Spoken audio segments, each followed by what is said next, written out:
బాపు ఘాట్ ఆరాధితులు ఉండాలి తప్ప బాధితులు ఉండకూడదంటున్నారు మాజీ మంత్రి హరీష్ రావు. మల్లన్న సాగర్ బాధితుల వ్యవహారాన్ని ప్రజలు అప్పుడే మర్చిపోలేదన్నారు మహేష్ కుమార్ గౌడ్. ఇద్దరి మధ్య డైలాగ్ వారు ఇప్పుడు చూద్దాం.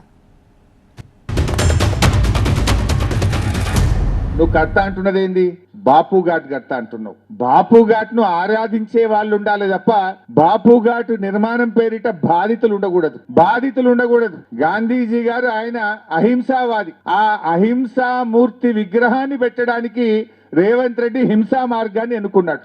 అహింసామూర్తి విగ్రహం పెట్టడానికి హింసా మార్గంలో బలవంతంగా మెడ మీద కత్తి పెట్టి మీరు ఇల్లు ఖాళీ చేస్తారా, కూల్చమంటారా అని మాట్లాడుతున్నాడు. నిర్వాసం గురించి మల్లన్న సాగర్ ఒక్కసారి చరిత్ర తిరగ రాసుకుంటే మల్లన్న సాగర్లో నిర్వాసిత వారికి ఏ రకంగా ఇబ్బంది పెట్టారు? ఏళ్ల తరబడి 2 ఏళ్ళు 3 ఏళ్ళు పోలీసు నిర్బంధాలు ఉన్నారు. ఎన్నిసార్లు అరెస్ట్ చేశారు, ఎన్నిసార్లు పోలీసు హింసలు పెట్టారు. హరీష్ రావు గారు మీరు నిర్వాసం గురించి మాట్లాడితే ఎట్లా దయ్యాలు వేదాలు వలిచినట్టు ఉంటాయి. మల్లన్న సాగర్ ఎపిసోడ్ ఇంకా ప్రజలు మర్చిపోలే. ఆనాడు మల్లన్న సాగర్ చూడడానికి పోయినటువంటి మా నాయకులు జానారెడ్డి గారు, ఆ రోజు అఫీషియల్ లీడర్ షబ్బీర్ అలీ గారు నిర్బంధించినటువంటి విషయాలు మర్చిపోలే. అక్కడ ఉన్నటువంటి 5-6 గ్రామాల్లోకి మేము ప్రత్యేకంగా వెళ్ళాం. అక్కడ గ్రామ ప్రజలు ఏ రకంగా పోలీసులతో నిర్బంధం ఇబ్బందులు గురైనారో అవన్నీ మర్చిపోకుండా ప్రజలు ఇంకా గుర్తుపెట్టుకుని ఉన్నారు.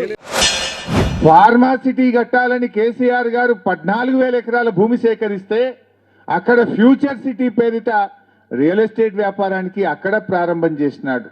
ఈరోజు మూసీ సుందరీకరణ పేరిట ఇవన్నీ ఇండ్లు కూల్చి మీ అందరి భూములు లాక్కొని ఇక్కడ మళ్ళా బడా కార్పొరేట్లకు, ఓ అంబానీకో అదానీకో ఈ భూములు కట్టబెట్టేటువంటి ప్రయత్నం చేస్తా ఉన్నారు. Again real estate. He has not done anything.